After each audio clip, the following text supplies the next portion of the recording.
Welcome, everyone, to another episode of the HR and Payroll 2.0 podcast. I'm Pete Tiliakis, and as always, I'm joined by the legendary Julie Fernandez. Welcome, Julie. Thanks, Pete, and happy Memorial Day to you. Thank you for your service, and for any listeners with active duty or retired vets, thank you for your service. I know it'll be well after Memorial Day by the time we run this, but yes. But thank you to everyone who serves this country or has served the country. Freedom isn't free. Don't forget why this weekend exists, and go have fun, but be safe out there. So, all right, but you're back from on the road.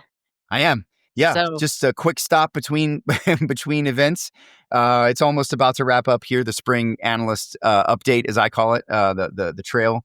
But yeah, just came back from the UKG event, the first, I would say, global analyst event for the two firms since their inception back in 2019, 2020. Mm-hmm. And I think for me personally, I've been going to both firms' events, Kronos and Ultimate Software, for many years. So it was interesting to see that. But yeah, probably their biggest one yet, their most global yet. And lots of change going on. I'm excited to share it and all the fun we had there on Fort Lauderdale Beach. So excellent. And then just in case folks are wondering, UKG has upmarket and downmarket products, but this global event focused on both, right? Both, I think you're going to be telling us about both. Yeah. We're going to talk a little bit of UKG Pro. We'll talk a little bit of UKG Ready and talk a lot more about the go-to-market and the changes there. And I want to talk a little bit later on in that product part about, at what point do these two solutions sort of begin to overlap? They've made it very clear that they're going to stay separate, that there's a need for it. I would agree. But man, Ready is maturing really, really fast. The adoption's there. You kind of wonder, do you need to go to Pro if you're, if you mature up? I don't know. We'll see. It's got it all. So yeah. All right. Well, how about you start us from the beginning here? Yeah, let's go ahead and jump in right here. I want to start off. I'm going to try to share some slides. Hope I don't screw anything up while we're doing this. And by the way, I'm brainstorming this as we go. I haven't really got a layout of a plan. I'm just going to kind of share with you my thoughts with what I have. So let's start with sharing my screen here. I want to show you kind of this new look leadership team, right? Can you see that good, Julie? Yeah, that's pretty good. And it's actually pretty large. I think cool. You got it big enough to see. Yeah, look, I think the story here, as we've probably known now for about a year, because Jennifer Morgan was in place at the last Analyst Day. I think she was fairly new. But look, right? Totally new team. What takes you to one level doesn't always take you to the next. And so, with UKG leveling up into the, multiple billions, aiming for 5-10 billion, I'm sure at this point, it's going to be a different team that takes over. And if you look across the landscape here, you look at Jennifer Morgan and Rachel Barger, both from Cisco and SAP. You certainly got Bob Del Ponte still from the Kronos days. You got a CMO now from Autodesk, I want to say. Arlen Shankman is from Boomi. Suresh Vittal, the chief product officer, is from, drawing a blank here on him, Adobe, maybe, something like that. So look, all big tech is the point here, right? Lots of big tech.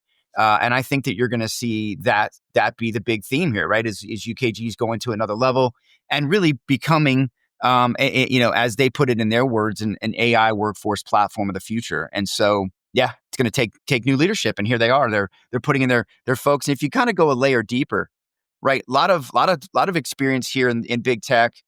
They brought in some new sales leadership. Julie, they've segmented sales now a little bit more into the small market, mid market, enterprise, that sort of thing. Yeah. Versus maybe necessarily going at it by product alone. They brought in some really tremendous product leadership on the AI and data side of things.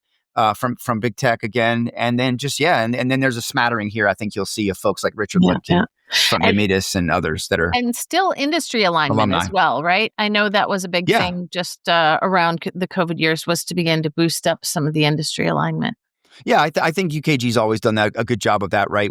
Because of the WFM side of things, I think they already had a pretty healthy inroads and track record when it came to like the healthcare and manufacturers. So, and they're doing a lot of co-innovation in that space now, like bringing together some of those sector leaders, hospitals, and that sort of thing, and helping build some of these new innovations they're looking at. So, but look, man, a more mature, big tech looking UKG is what I would tell you here is the story around this, and I think you're going to see them really push harder on maturing the organization, right? Bringing them into the new age and bringing them into that AI focus. So exciting. And of course, I think folks, it's it's a natural reaction for buyers to get a little bit rattled when there's a lot of leadership changes, but it's also not a bad thing to align the team all at once as opposed to dribbling it out forever and ever. And we've seen flavors of both in the market, and Yeah. so kind of exciting that they're coming together and will get a chance to gel as a new team with a new energy and new focus. Yeah,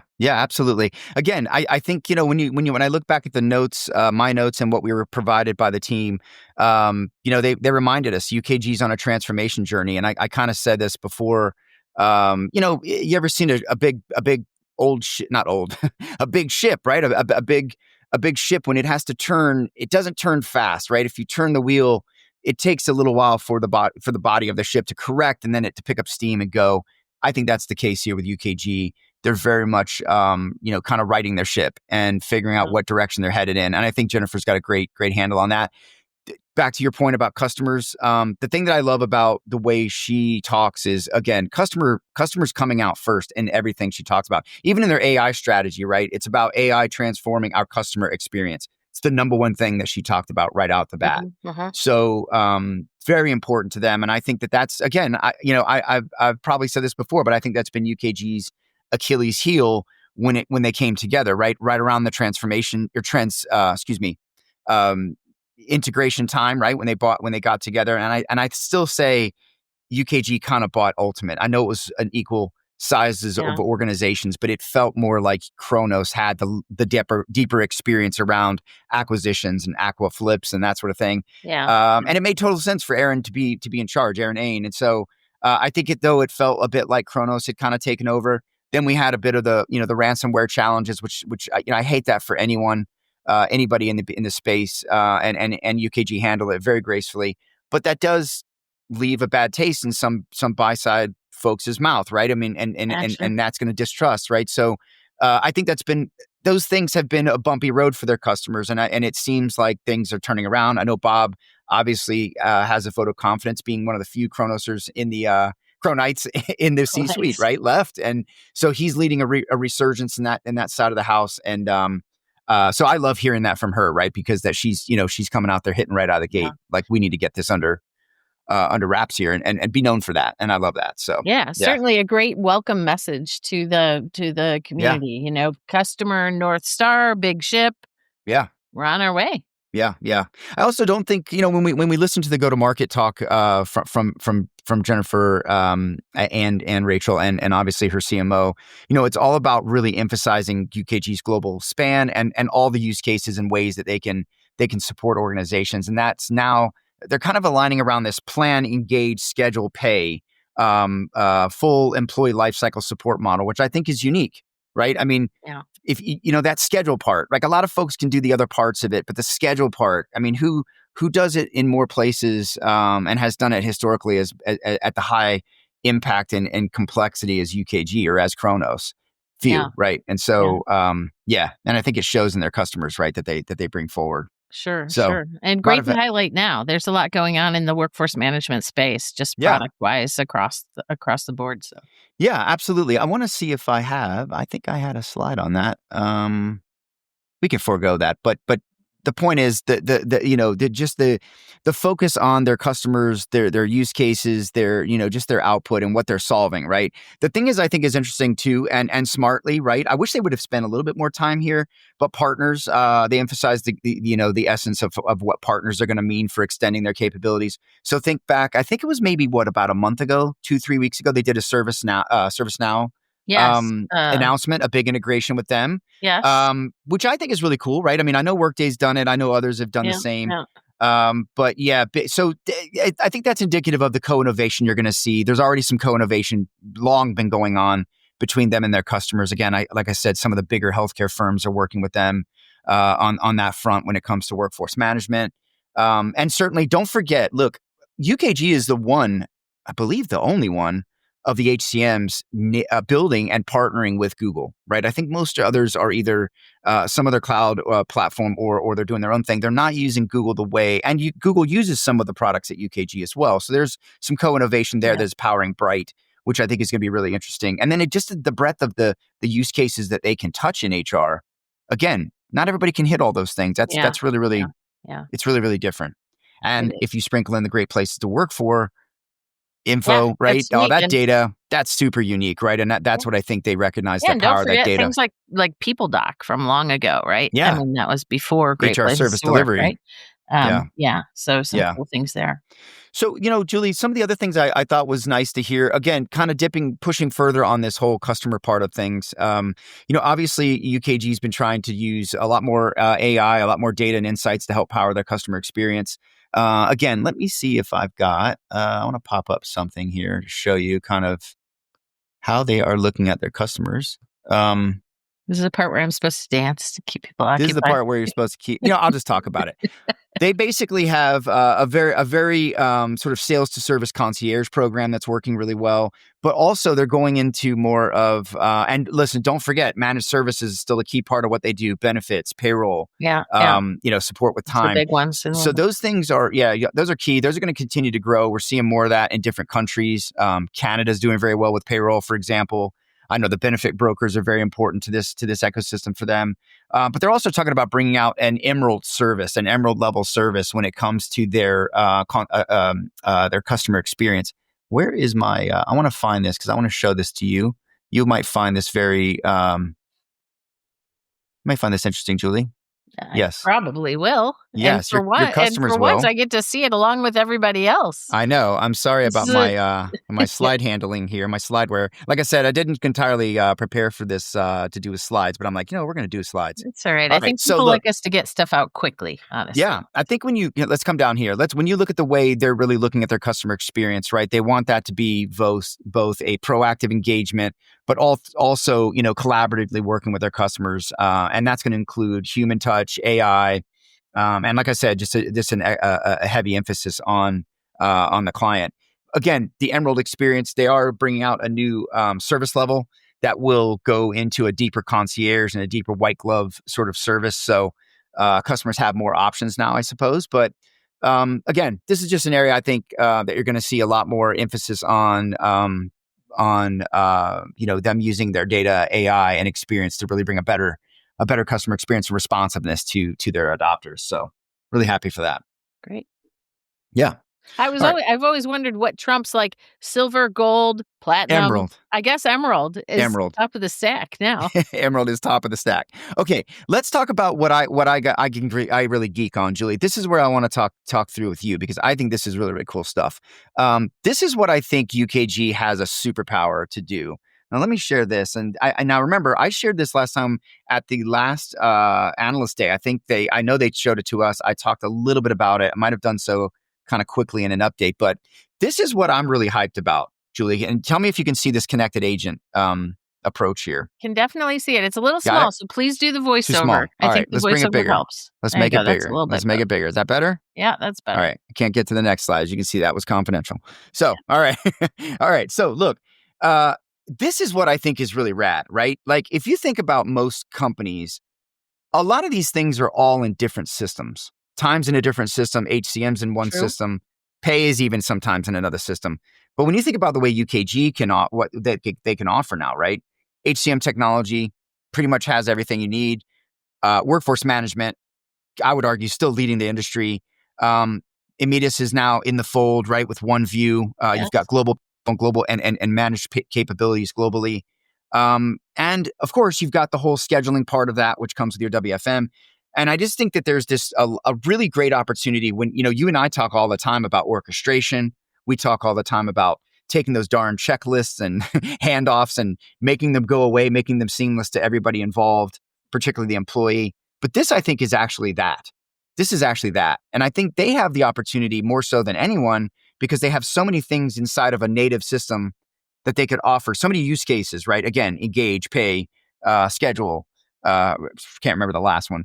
But the point is, there's a real opportunity here with this. Whereas I feel like with a lot of other systems, they've got to connect to other things and sort of work across those, right? Which is not unthinkable. It's happening. It's already happening. But I like this. And I think when you think about, you sprinkle in that great places to work for data, this is where UKG can really, really, really shine. If a company goes all in, right? If a company goes all in on it.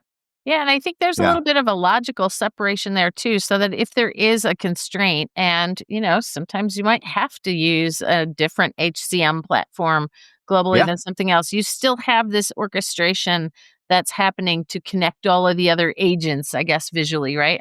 Yeah. And this visual. And it allows you to think that you can still get kind of um multiple that multiplier effect, right? Yeah. Even though you might have a constraint in one corner or the other. Yeah. Yeah. Yeah, and there are customers that are doing that, right? I mean, Yeah. UKG has enabled that standalone payroll. There are some that have taken that path. But yeah, no, this is exciting to me. I think this is the really cool stuff. This is where you're going to get an opportunity to really see all the use cases in HR be able to activate against each other and sort of break down the silos that I think we've had in the past. So I Yeah. really like this. Yeah, nice visual. That's Yeah. I'm So sure that will resonate with a lot of folks. yeah, yeah, right. When you think about like all the handoffs, now, Julie, now I want to come back to the whole ServiceNow thing.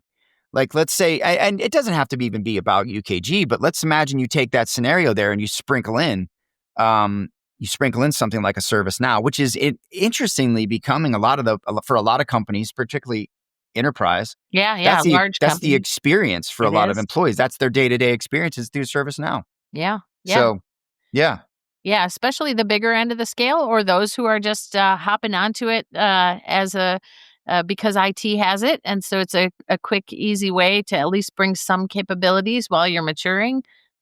We see it all over the place for sure. yeah. Yeah. Let me ask you this, Julie. Do you remember not long ago when I remember in my Deloitte days, that would be about 10-ish years ago now, or more. Yeah. ServiceNow was not a thing in HR. It was Not definitely an much, IT. no. It was an Yeah, IT or tool every IT procurement. had. Yeah, the Yeah. asset management, right? And the No one in HR was using ServiceNow. Yeah, yeah, Now it's well, they now it's they the did darling. eventually have to do a whole HR Yeah. module, right? Because it really wasn't purpose built, Yeah. initially, and, This is just a ticketing system. yeah, yeah. IT ticketing. Making it work was painful, and then at some Yeah. point in time, they clued in and realized, "Oh, maybe if we make it a little bit, purpose built, it could actually be a thing." How So I crazy. think Yeah. Yeah. Well, they've done a good job. They really have. Let me ask you this, Julie. How long before or does it make sense for an HCM to pick up ServiceNow at some point? Maybe oh, merge, maybe well, buy? Or is that like more of a Microsoft I you know acquisition or something like that I someday? that's an interesting question, but, I think Like, think about it. it could happen from one of the Yeah. big guys, the SAP's, Oracles, Like an right? Oracle or something, right? Um, You could see a big tech I firm. tell you where else it could happen is a lot of times it's a layer that's built into your HRO providers, the Yeah. Accentures and the Deloittes, it's just Yeah. key foundation to them delivering their experience. I almost wonder though, I don't know, dollar-wise, they might not be too big, but have you been to one of their conferences? I mean, holy cow, No, you but I wanna heard talk it's about I know. tens of thousands of It's like people. it's like Dreamforce. I heard Dreamforce, it's like there's satellite viewing centers, to go see. I'm like, what's the point of even I of mean, even going? if you're gonna pick something up that big, you're picking Yeah. up an elephant But basically think by the about it. I tail. mean, how long before? I mean, how much service now, right? HR service desk do the HCMs want to build? And they've all built or bought something, right? UKG picked up Yeah, People Docs back in the ultimate days. How much do they want to build of that? And how much does ServiceNow want to be an HCM product? Or how much does right? The overlap is yeah, what I'm yeah, getting at. There's just seems to be more and more blurring. And I think it's great that the AI is going to handshake and support each other. But I just wonder, is there a value yeah. prop for someone to maybe get together? I have a feeling we're headed in a brave new direction, right? With Yeah. AI and how things are connected. Remember when the HRO Yep. providers back in the Exalt and Hewitt days, built that experience layer and coded it all as a part of their proprietary platforms. And then, Yeah. SaaS came along and all of a sudden that layer is ripped out, right? And not as effective. And then you see the likes of a ServiceNow or independent layers, that are that are no longer intertwined with a Yeah. proprietary platform. And now, like I feel like AI could be the game changer that that says, well, maybe there's another way, and things can actually connect and talk to each other outside or beyond the reach Yeah. of any particular platform. Yeah. It has Um, to. It has yeah, to. yeah, Yeah.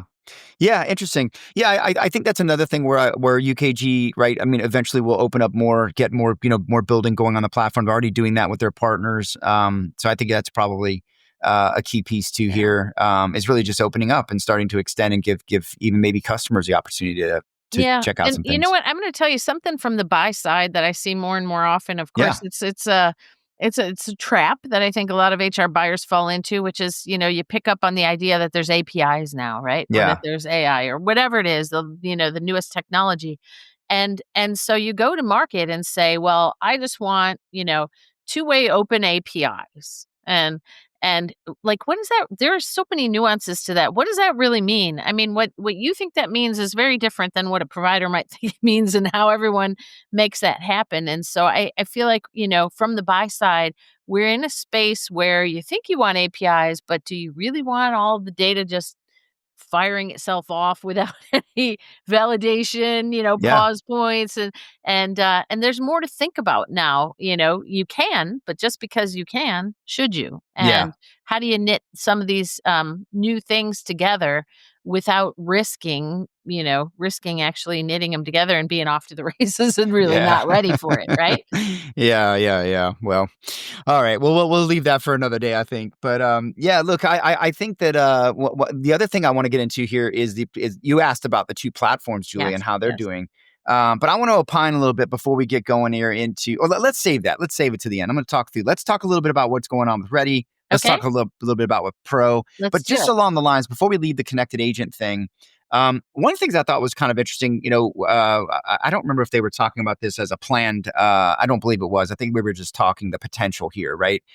So maybe don't quote me that this is planned, but the idea of maybe having portability on user experience, right? So in other Yep. words, if I go from one UKG customer to another as an employee or as an administrator using the system, wouldn't it be nice if my preferences and the way and my history and details and engagements with the system carried with me?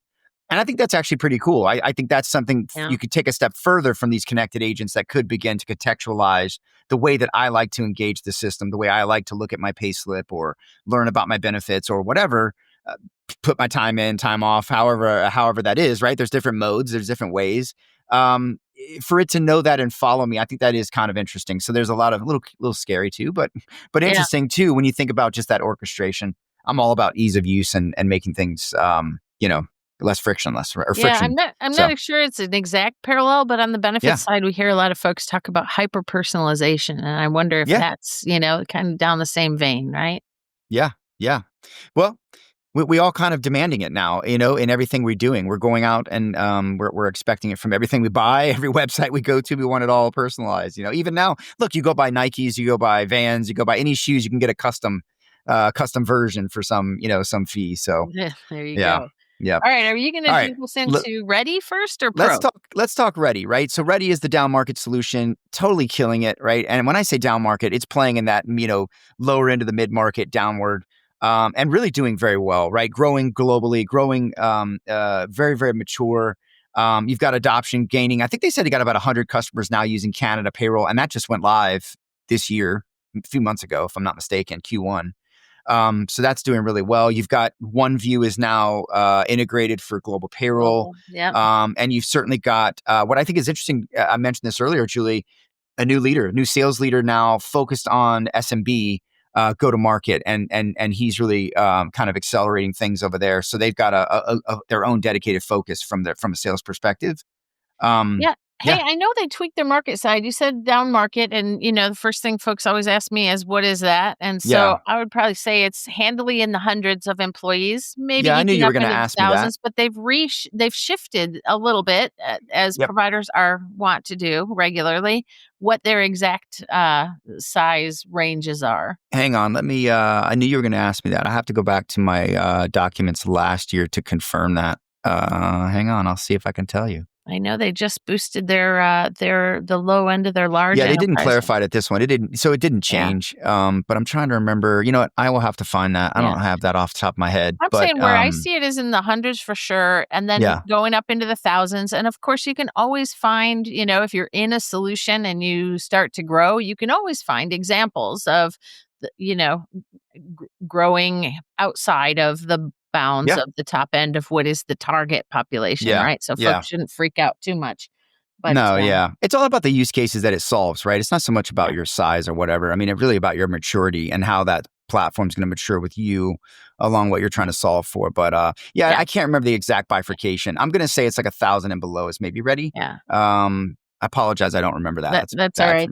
That's kind of naturally where I think I've seen a lot of the cutoff too. But again, if you've grown beyond that, don't worry too much. And sometimes there's a cost play, right? That causes a provider to target maybe a simpler business model with more employees in a different platform. So yeah. All right. So let me go back here. Let me go back to my notes. I want to talk about some of the new stuff in Ready. Just bear with me a second here. I got to find my notes again. This is where I apologize. I knew I was going to be a little bit clunky bringing up all my stuff here. So just bear with me. Let's go back into Analyst Day. Hey, it doesn't help if I banter and say something because then I get you on a track. Well, you threw me for a loop with that one. I don't know. I forgot my bifurcation on their numbers. I'll have to go find that for you. No but worries. I want to come back here to Ready. And again, another thing I think is important, like all platforms, UKG is also very focused on that customer side about getting people live faster, right? Bringing people to live much quicker for themselves, but obviously for the ROI for the customer is key. But here's a couple things, Julie, I thought were pretty cool. Just some new stuff coming to Ready. Conversational analytics and conversational AI reporting. So that's nice. More agents, more predictive, generative, and agentic agents around various different things. So, for example, one thing that's actually kind of cool was a benefits formula editor and benefits plan designer. So it helps you with both of those sides of the house, kind of on the back end of benefit, the less glamorous side of benefits, if you will, helps the administrators. The search and assist, I think this is really cool. Search and assist and search and act is where Bright comes in. It helps employees actually take action based on contextual requests, getting them sort of that, you don't need to be an expert. Let's get you to the right thing, regardless of what your actual lens and context is on how to use the system. Yeah. Tell us what you need. We'll get you to the right place, sort of a thing, get you to the right answer. So I really love that. Because look, why should we have to be experts, right? To take a day off, I shouldn't have to be a rocket scientist to know how to use the system. I should be able to easily do that, right? So a paycheck AI agent, which will provide payroll's payslip summarization with an explanation for why behind differences and various contextual conversational experiences. I'd love to see a calculator come into this to help me model pay. I think that'd be really cool. I don't know that anyone has that exactly yet. I know it's possible. I could be wrong, but I'd love to see one of the HCMs maybe bring that to bear too. That'd be nice. And then, of course, great places to work for integration. I believe that was we had already talked about that in the past. So that came to fruition this year, is now integrated with Ready. So your smaller customers can certainly take advantage of that upmarket enterprise style cultural data. You've got your document hub, which again, kind of bleeds into that ServiceNow sort of world, this service document kind of world. So this is where I say, how much do the HCMs want to cover when it comes to, being a help desk? But in this case, obviously, there's a light amount in most HCMs, and certainly Ready. Yeah, right. And then, of course, they are getting more modernization around payroll to make it, again, effortless, right? Not necessarily effortless, but doable for someone who may not know everything there is to know about payroll, right? Guiding them through the process. So that comes in really handy when you think about BCP. Sometimes things happen, right? Especially in smaller companies. If you don't have good backup and continuity, it's good to have at least some help, right? And if the system could guide you through that, all the better, right? I think would be, why not, right? Have some help. Same with benefits or other things. Yeah, that guidance then is for the payroll team versus for the employee or the administrator. manager. That's going to be on the administrator side. Yeah, maybe an HR leader who's running payroll for the first time. You don't often hear about those things, right? No, yeah. Hopefully not. AI-enabled accrual management. I thought that was nice. Accruals are a pain, as we all know, over on the leave side of things. And then, of course, just deepening their payroll with United Kingdom. Now they're going to partner for an engine there. But that will eventually, I'm sure, turn to services and other things as it has in Canada and so on. So, So Ready is, getting more mature. Quite a list. Yeah, not bad. And like I said, you're going to see more AI over there on that side of the house, and certainly more focus on bringing data forward. So, as you would see across the platform. Yeah. And then over on the pro side, right? All the bells and whistles, all the goodies when it comes to large language models, and the ability to utilize both customer or UKG models, Google external models, but also customers' small language models as well, right? So their own sort of micro models will be there. And then, of course, your Bright, right? Bright's getting stronger. Adoption's growing there. I think they said they've got close to maybe 500 customers or so digging into that. So it's gaining ground. Agents obviously are going to go deeper across pay, time, the people spectrum, and as well as scheduling. And then, of course, the new ServiceNow partnership. That's a key integration for those upmarket customers. And when you look at things like, maybe you look over on the other side around, say, payroll. Again, I think they're doing some of the same things, right? Trying to get that touchless capability in there, and really bringing together, just more reporting capabilities, more data and insights, more great places to work in Fusion, which is super differentiated, right? Very, very different than anybody can offer. OneView is obviously very native. They've got OneView Direct. I know we talked about that last time. It's a little bit more of a bring your own payroll capability. I'd love to see them change the name on that. I think that's a little confusing. So I think they'll work on that, but also I believe OneView is doing really well with their customers. I think the play between payroll time and HCM just fits so nicely, and it's integrated really well. So. Yeah, and one thing I don't think maybe a lot of folks in the market might have caught, but once upon a time, there was only NGA who became Alight, who became Strata, that would connect your existing payrolls versus having to change to a new payroll. And in fact, with the OneView Direct, you no longer have to change your underlying payroll provider. You can actually connect to your existing local country providers, which used to be very limited in the market. Still is. It's limited to a few models. Yeah. Well, along that lines, they're also working on a global pay, global compliance agent, which is going to help with some of that stuff, right? Detection and legislative local right fitting and staying out of trouble.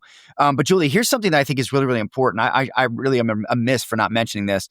One of the key areas that UKG has a super opportunity on, in my opinion, is on that workforce planning side, that strategic workforce planning side. When you think about all the data, the rich data they have from the front line of the business for workforce management, right? And now they're talking about maybe bringing in are going to bring in some guided, AI guided benefits and payroll cost modeling to that, and even conversational reporting around strategic workforce planning. So that's really cool stuff.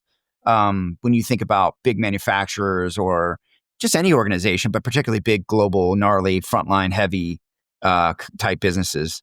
Yeah. I think also just businesses that are service industries and are mostly people, Yeah, totally. Retail. Yeah. Also internal marketplace. They're bringing on a talent marketplace with micro learning, underpinning that as well. Plus, some other things around, like a new hire agent, a job change agent, which is kind of cool, right? That's another kind of orchestration checkbox, I'd say, when people go from one job to another. That's a weird kind of, what do they call that? It's like onboarding. It's like reboarding in the organization. I feel like sometimes that's not the best experience. And when you're getting promoted, it should be a great experience too, right? Just like anything else. Yeah, for sure. Or just taking a new role in general, right? I mean, there's a lot that goes to that. Sometimes it means you're taking over a new team. You might need new equipment. Maybe the office is changing, your location. Frankly, it's a touch point, a really important touch point, but it's not one that's super frequent, like logging time or part of the journey, or looking at your pay slip. And so, being able to apply some agentic, secret sauce to that is a really good idea. Yeah. I mean, I think every moment is an experience moment, right? And I think it's an opportunity to lose people or re-recruit them. And if every experience I have is meaningful and exciting and positive, just like when I joined or just like when I whatever, why not? And I think some of these things we take for granted, right? Like, oh, it's just an employee. He's just moving over to take over a new team. Who cares? It's Bob, Bob from accounting. Well, hey, we can't make it too juicy and fun, or we'll have managers going, let's just trade employees so let's swap employees. Yeah, like Pokemon. So we can enjoy the moment. Yeah, I know. No, but really though, I mean, and there are solutions out there that are actually, working on that journey piece, right? Point solutions, but certainly all of the HCMs. And I think UKG has, again, go back to that connected agent. This is where they have a lot of opportunity. If you have more UKG, time, pay, talent, whatever, HCM, you're going to have more opportunity to unlock, I think, more of that stuff. So, It's cool, really cool. And the service. I love the ServiceNow overlap. I really do. I think that's for a lot of people, that is their, like I said, their workplace, their workspace. Yeah. So makes sense for it to be very tightly weaved into the HCM experience, where I'm doing a lot of my time on, time off, time approvals, performance management, Sure. whatever.